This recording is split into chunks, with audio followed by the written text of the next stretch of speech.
अबे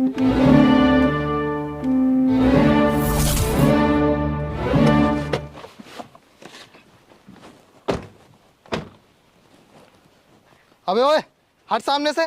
बहरा है क्या? हॉर्न नहीं सुनाई दे रहा है क्या? हमको तो सुनाई देता है, लेकिन लगता है कि तुमको दिखाई नहीं देता है। ये इतनी जगह पड़ी है, यहाँ से निकाल लो ना अपना रथ। ओह, एक तो बीच रास्ते में गाड़ी खड़ी करके बदतमीजी कर रहे हो, ऊपर से अकड़ भी दिखा रहे हो। हालत गवारों वाली और अकड़ नवाबों वाली। अरे हम तो हैं ही गंवार मैडम, हमारी क्या औकात जो हम आपसे बहस करें। लेकिन जब ये इतनी जगह पड़ी है तो अपने रथ को क्या हमारी खोपड़िया पर से चढ़ा के ले जाओगी? आवाज नीचे करके बात कर। तेरी क्या औकात है बे हमारे सामने? और चल ये खटारा हटा। भाई साहब, अभी तो हमारे खेतों में पानी लग रहा है, और जब तक पानी लग नहीं जाता तब तक हम अपनी गाड़ी नहीं हटाएंगे। He's a stupid man। Varun, हम लोग वैसे ही बहुत लेट हो चुके हैं और इस गवार के चक्कर में पड़ेंगे तो और लेट हो जाएंगे। तुम गाड़ी साइड से निकाल लो, चलो।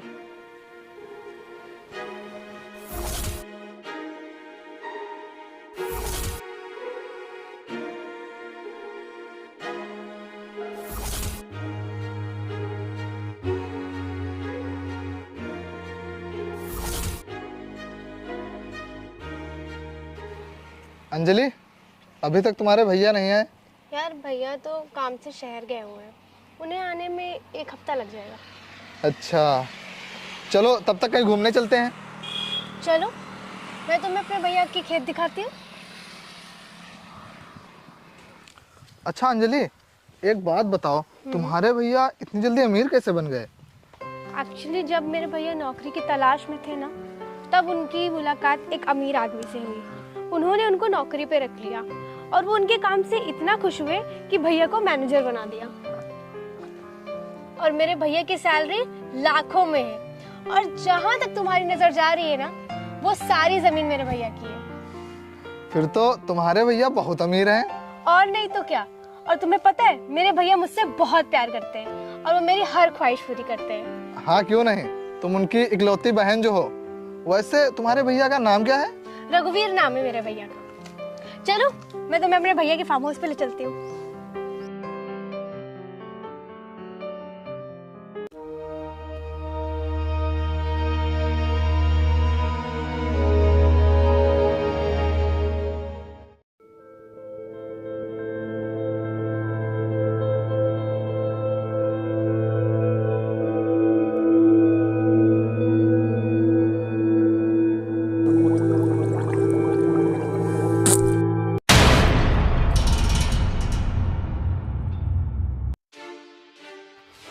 अरे मैडम जी, एक काम माफ कर दीजिए, इसने आपको देखा नहीं।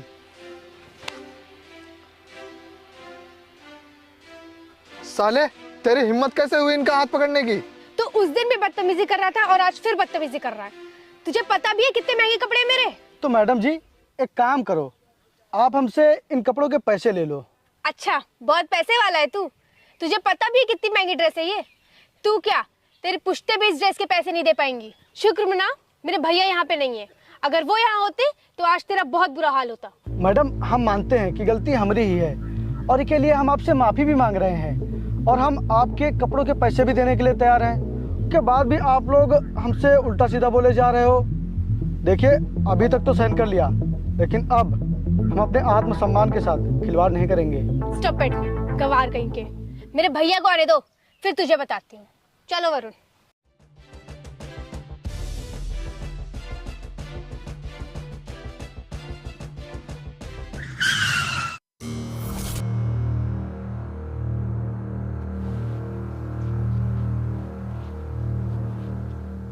राम राम मालिक।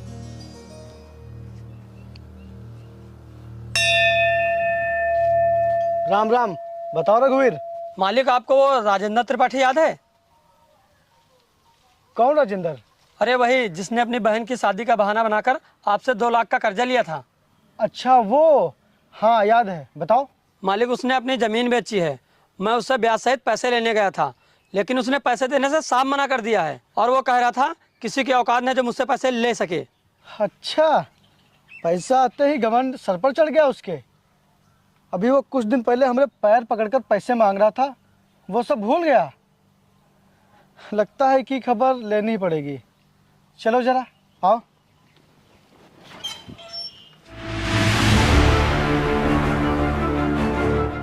मैंने सुना तुमने जो मुझसे अपनी बहन की शादी के लिए पैसे लिए थे वो देने से मना कर दिया है। हाँ, तुमने सही सुना है। और अब मैं कोई पैसे वैसे नहीं दूंगा। चलो निकल जाओ यहाँ से। लगता है तुम वो दिन भूल गए जब मेरे सामने हाथ जोड़कर अपनी बहन की शादी के लिए पैसे मांग रहे थे। तब पूरे गांव में तुम्हारी किसी ने मदद नहीं की थी सिवाय मेरे। मैं तुमसे आखिरी बार कह रहा हूँ, पैसे दे रहे हो कि नहीं? मैं वो सब नहीं जानता। अब मैं पैसे वैसे नहीं दूंगा। जरा फिर से कहना है लाइन। खेती बेचकर पैसों से अय्याशी कर रहे हो, लेकिन जिसने बुरे समय में मदद की उसी को भूल गए। दे रहे हो कि नहीं पैसे? देता हूँ, मैं तुम्हारे सारे पैसे देता हूँ।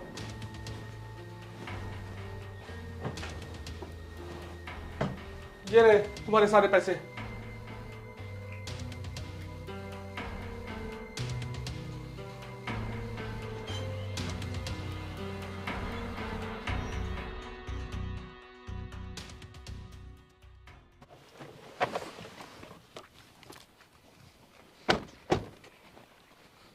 वरुण, वो देखो, वो सारे खेत भी मेरे भैया के हैं। वाह। चलो मैं तुम्हें अपने भैया की अमरूद वाली बाग दिखाती हूँ।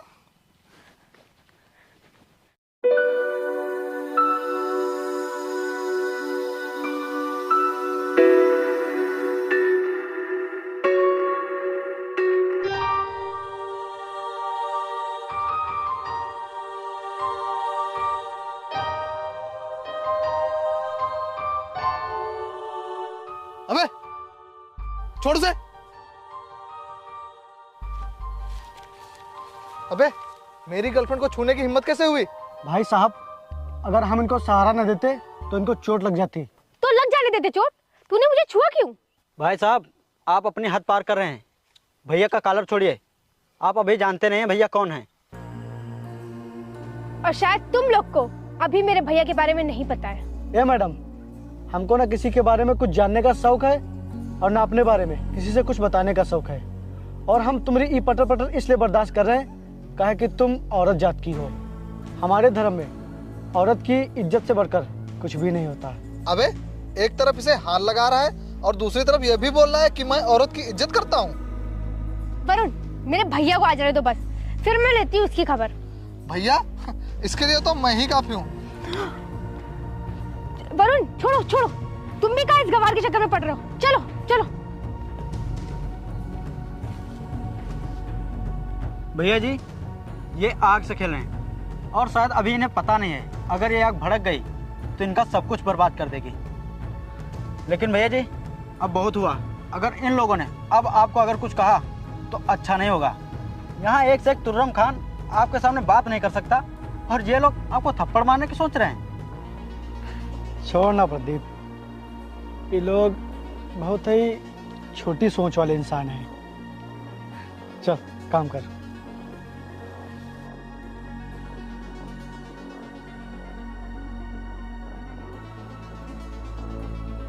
भाई साहब, आप टेंशन क्यों ले रहे हैं? आपका काम हो जाएगा। मैं जुबान का बहुत पक्का आदमी हूँ। फोटो भेजो उसकी। वो मेरी आंखों के सामने है। ये काम तुम अभी आके करो। हम उसे अपने सामने पिटते हुए देखना चाहते हैं। तो फिर उसके लिए 2 गुना पैसा लगेगा। ठीक है, मिल जाएंगे। मैं लोकेशन सेंड कर रहा हूँ, तुम अभी आके इसकी खबर लो। ठीक है।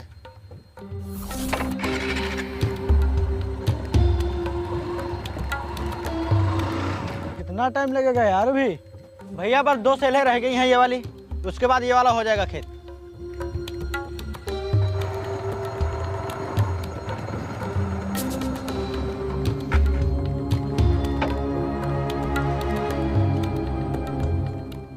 क्यों बे, बहुत गुंडई दिखा रहा है?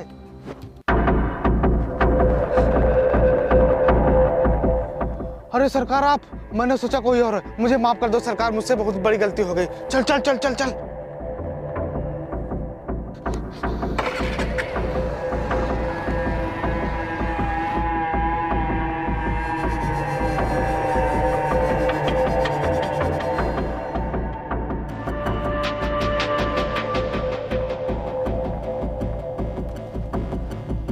भैया जी, ये कारनामा इन्हीं लोगों का है।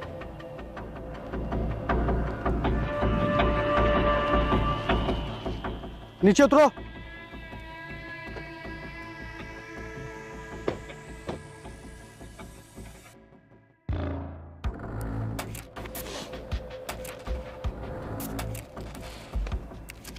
हम सोच रहे थे कि तुम लोग अब सुधर जाओ, लेकिन ना, कुत्ते की तुम भला कभी सीधी हो सकती है क्या?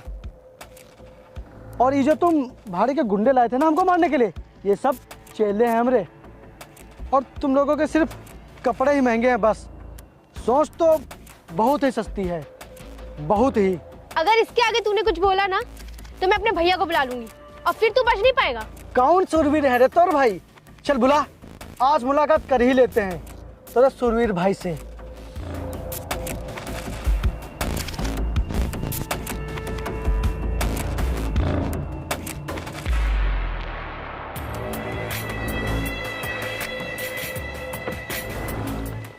भैया ये रहा वो बदतमीज, आइए मारिए इसे।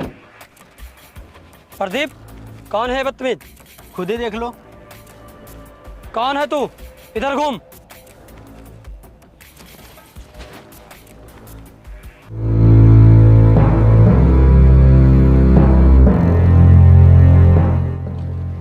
मालिक, आप माफ करना मालिक, मैंने आपको देखा नहीं, मुझसे बहुत बड़ी गलती हो गई मालिक। उठ जाओ रघुवीर।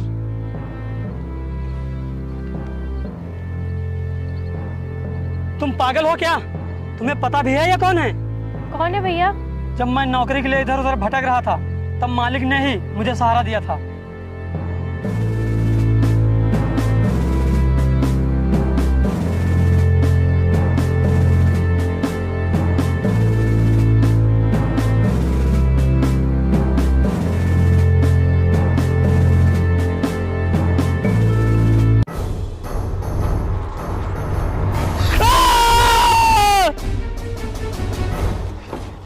अबे तुमको मरने के लिए हमारी ही गाड़ी मिली थी।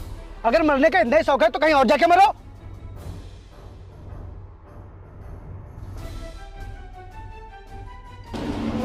ये तो सच में जा रहा है। रुको, रुको, रुक। तुम मरना कहाँ चाहते हो? भैया, आप मुझे नहीं जीना है बेरोजगार की जिंदगी।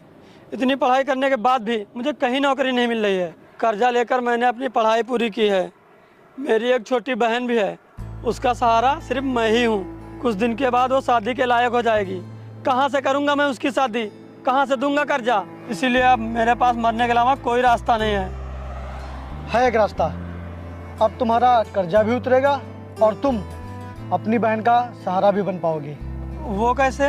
वो ऐसे कि हम तुमको नौकरी दे रहे हैं। क्या कि हमारे पास बहुत खेती है और उसकी देखभाल और हिसाब किताब के लिए हमको एक पढ़ा लिखा आदमी चाहिए था, और वो आदमी अब हमको मिल गया है। चलो, तुम्हारी खुशियाँ तुम्हारा इंतजार कर रही हैं। आओ आओ मेरे साथ, चलो बैठो गाड़ी में।